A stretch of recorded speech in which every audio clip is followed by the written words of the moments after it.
Hey YouTube, this is Workload FF bringing a top 10 RPG video. Well, at least I consider an RPG. If for those who don't know, RPG stands for Role Playing Games. Um, I was requested by Mattie-L on YouTube. Sorry if I pronounced your name wrong. I am whole about names. If you have watched my Pokemon openings or Yu-Gi-Oh openings, card packs videos. So, without further ado, I know some of these games might not consider role playing to some people, but to me they are. So, further, let's get started. Number 10 will be Yu-Gi-Oh! Duelist of the Roses. The reason why I consider this an RPG is because you can choose two different paths. And to me, RPG games are based on choice. And you can choose your main path of which kingdom, so to speak, you want to join. So, you can join Kao, you can join Yugi, whichever one you prefer. Or you can, and then throughout the battles, you can choose which duelist you want to fight, and continue on to you finish the game. I do believe, if I'm not mistaken, there are two endings to this game. I can't recall much because it's been a long time since I played it. Because I haven't played it for a while because my PS2 does not work. So I have to get that repaired. In fact, both my PS2s don't work. So yeah, right. Anyways, I found out to repair them. So as soon as I get those repaired, I'll start doing PS2 videos. So for all I do, let's move on to number 9. Number 9 will be Animal Crossing.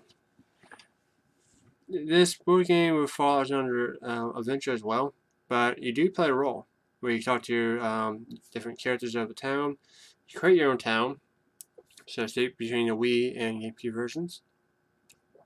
Depending on what you do, you get different townsfolk, which you will be able to get different items in the game, providing you don't mind waiting that out, or you just cheat, I guess you want to call it, and choose different codes to different items to Nook. But the game starts off like you eat your own house, you own the Nook so much spells, you work that off by catching fish, gathering items, whichever the case may be. And then town folks are based on how you treat them. So if you treat them bad, some might move away. If you leave the game not attended for a while, they'll move away and new people will take their homes. That's just how it goes. You can also, in the Wii version, you can do more, like visit your friends' towns and have multiplayer mode. Because, well, yeah, I'll double check. Because I'm pretty sure the GameCube version, no, you can have 4 players alternating, but it'd be kind of hard. So, move on to number 8. It's Smash Bros. Brawl. I know this is a fighting game, but if you take the fact that Space Embassy, sorry I pronounced that wrong, it's kind of your own role-playing game in this series. Kind of like how Ultimate Smash has the Spirit Gathering story mode, which if you choose a path, you can't do the other path, so you have to finish off and restart. Role-playing games, some of those games you do have to happen. In some Final Fantasy games, I noticed that. It's kind of a cool feature. It means you have to restart, replay through different parts to discover new areas. I like different parts of the game. Like in Space Embassy, pardon me, you have to get all your characters unlocked through trophies, gathering, and whatnot. And eventually, you can beat the story mode, which is fighting Crazy Hand, Master Hand, and I forget what the purple guy is called. From reference, I'm going to call him the purple guy because I do not remember his name or her name. You get the idea. We all know that it's the kid that is control all the characters and whatnot. So, yeah. Since that person doesn't have a name quite yet, I'm going to stick with purple guy because he looks purple in the games. So, for number 7, we have Gauntlet of Legends. Yes, this is from PlayStation 1. It's also on part 2 of this game on PS2. You have a copy for the arcade, copy for the Dreamcast, copy for the 64. As for I'm aware, I'm unsure if there's a Legends version of the game other than the original Gauntlet game for Nintendo. And for PC, a remake of it, which is also, I do believe it's on PlayStation 3 and 360. I could be wrong. But yeah, Gauntlet is way harder than Gauntlet Legends. Just putting that out there. Gauntlet Legends is pretty much you have to play with the 4 people. You get to gather items throughout the game. Discover runestones is the main key that unlocking the final boss. It's a really cool game. I mean, I suggest anybody playing it, even at the arcade or whatever system you want to try it on. Well, for those who can't get the systems, there's also emulator versions for each console as well. But my favorite character in this game is the Jackal, which throws bombs, or the Blue Wizard, because blue is my favorite color, as my 2 main characters. Yes, I have played through all the characters. I have beat the game with each character. The main protagonist is actually not Scorn. It's actually the wizard who is a spirit inside the I guess that's considered a castle. So yeah. The only differences between the different versions of the games. The Dreamcast version is a port directly from the arcade, but as a PlayStation 1 game, the third stage, I do believe the second and third stage is different. Completely different. I guess that's for the console specific only, I assume. Kind of like Hydra Thunder is. Each console based version of that game has different special stages. Same, and I think different boats, if I'm not mistaken. But back to Gauntlet Legends. And on the 64 edition, which I wish they would include it with the Dreamcast edition or the PS1 edition, is that you can save your items by using L. I do this L or R, and you can save your items and stack them up to fight bosses or hard stages that you need, like Sealed and Speed and whatnot. So yeah, it's a good role-playing game. You might consider it like a beat-em-up game too. So, technically speaking, games themselves have multiple genres, so it's kind of hard to read the series one specifically about that genre. Next, we have Final Fantasy X. I really like the story in this game. It kind of sucked for the ending, but it's okay. For those who actually suffered through Part 2, the ending is actually not that bad. It explains a little bit about the ending of 10, which is cool. Basically, you're Titus, the guy from a future where to get. Actually, what do you call that future? That'd be like past tense, wouldn't it? That ends up being transported to the future by spoiler alert. I mean, if you guys haven't played the game yet, Sin, which is his dad, and the Sin before that, I have no clue who they are. Another spoiler alert: when you do get to final boss Sin, he looks like Rob Zombie, and the music sounds like Rob Zombie's music, so it's pretty cool. But yeah, you get to help the Summer, which is the main character in the game besides you, to gather all the Aeons, which is summons, or Aeons, or spirits, how you guys want to put it, to defeat Sin. Most of them you can get, the standard ones you get throughout the game itself. But to get the extra ones, you have to side quest a lot to get them. Like the 3 bugs, or ladybugs, can't think of his name, and Yanjirobe, the swordman. Those 2 you have to get by side questing a lot. And then to unlock Overkill, which is basically hitting above 9,999, you have to get the special weapons and right spears. The spear grid is pretty cool. I mean, you can customize your characters more, but it's super annoying because you have a limited amount of spears unless you cheat and use like GameStop or Action Replay or Codebreaker on the PS2 to unlock everything. And makes it a little bit more enjoyable. Makes it easy though, but it still makes it fun. But yeah, my favorite character on there is actually Orange. He's really a badass. He's a dead guy. Spoiler for that one, but he kicks ass. It's amazing. For number 6, I chose Warcraft. Yeah, I know it's also MMO, but the original games were actually role-playing games, believe it or not. Warcraft 1, 2, and 3 was PC based. I think 1 is based kind of on DOS on Windows. I don't think Warcraft 3, no, Warcraft 3 is Mac, but I don't know if 2 was, because 2 was also original on PlayStation 1 as well, besides PC. So they did a bunch of things. Basically, you play as each main character throughout the games. Yeah, pardon. Yeah, sorry. The third one is based on the Prince, which is this guy, which everybody who played the MMO version of Warcraft, which is World of Warcraft, knows him as the Lich King, which he was led by the Scourge from pledging his lands and, well, revenge and whatnot, led him to Farsamore and corrupted him even farther, where he ended up killed, before left for this, he kills his dad at the end of the game. And that's how you get the new king in World of Warcraft. Which I can't think of his name off the top of my head because it's been a while. But you guys want to know more lore about World of Warcraft? I suggest playing the original 3 games for the PC. It's really good. Now I don't have a picture of this game, but I can probably show you a picture to my phone now. Now my 8th game would be Runescape. Not Runescape, Fable, sorry. I have Fable for the PC. I also had it for the original Xbox back when I used to have an Xbox, but I don't no more. So I'll show you an image of it instead. Well, apparently Google has to be a goofball and encode videos into images. Go Google. Anyways, like here's like a cool little image. I don't know if you can see that too.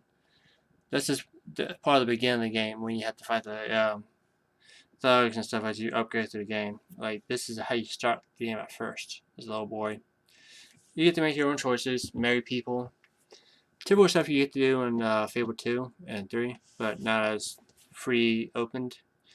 There's an add-on to Fable 1 called Lost Chapters, which you get to endorse a little bit more about your parent who survived and why your dad passed away. Spoiler for that one. You get to kill the final villain, and you have a choice to keep his sword or not. If you keep his sword, you become evil, or you can toss it away and get all the renown points you can possibly imagine. The game's pretty cool. I mean, it takes place in Aberron. There's an online game with that too, but not based on Fable, based on Aberron himself, which is really cool, but it's just kind of pricey. But yeah, it starts off like a little boy. You find out you're raided by bandits. Your sister has, what do you call that? Psychic power, so to speak. So you can see into the future and predict stuff, which did help no matter if the village got raided. The village does get rebuilt back up again. Now, you can become evil by killing people and doing bad things, obviously. Or being good, help people out, and whatnot. Now, you can balance it out by having this character take over people's houses and stuff to make gold or steel, and then renown yourself by doing something good to balance it out. And if you don't block, which is kind of my problem, I don't like to block, I just go head on. Your face and your body deteriorates by scars depending on how much damage you take throughout your gameplay.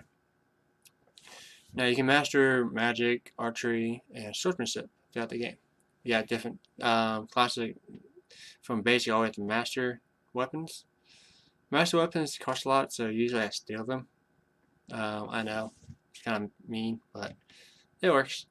The best way to make money in that game is through marketing. You get enough items from certain people that carries a lot of them, like rubies or emeralds or potions, and you buy all you can from one merchant. You go to another merchant who really wants the item, and by selling enough to that merchant, say you get like 100 rubies and you get it for like 400, which is what the guy wants to buy it for, but you only pay like 2 something for another merchant. It makes you a lot of gold really quickly. Now, the more inventory that merchant has, the cheaper the price is too. So you can buy back your whole inventory and redo it again until you're satisfied. So that's pretty much Fable, the first one. It's a really good game. I like that a lot, so I recommend you guys trying it out. It's on original Xbox and PC. I think there's a Mech edition, but I'm not sure. For number 9, I chose Pokemon. Pokemon I might consider action adventure, But you really think about it as role playing as well, because depending on what you do, and certain Pokemon games like Pikachu Edition or see, yeah, Red or Blue, stuff like that. Choose your outcome, because if you don't, and Pokemon Yellow is really considered the RPG version of Pokemon, for reasons that if you don't do proper things, you can't get the next 3 starter Pokemon. No Charmander's pretty much a give me, so to speak. But as for Squirtle and Bulbasaur, you have to actually do a lot of different things in the game to ever get them. Also, depends what you name your characters, is what Pokemon you catch on Red and Blue on Sandbar Island through the Metronome little glitch. Yeah. So if you name your character like Blue, you get different Pokemon, or Red, you get different Pokemon, so forth. Pretty cool. I mean, I like how they incorporate that feature in the game.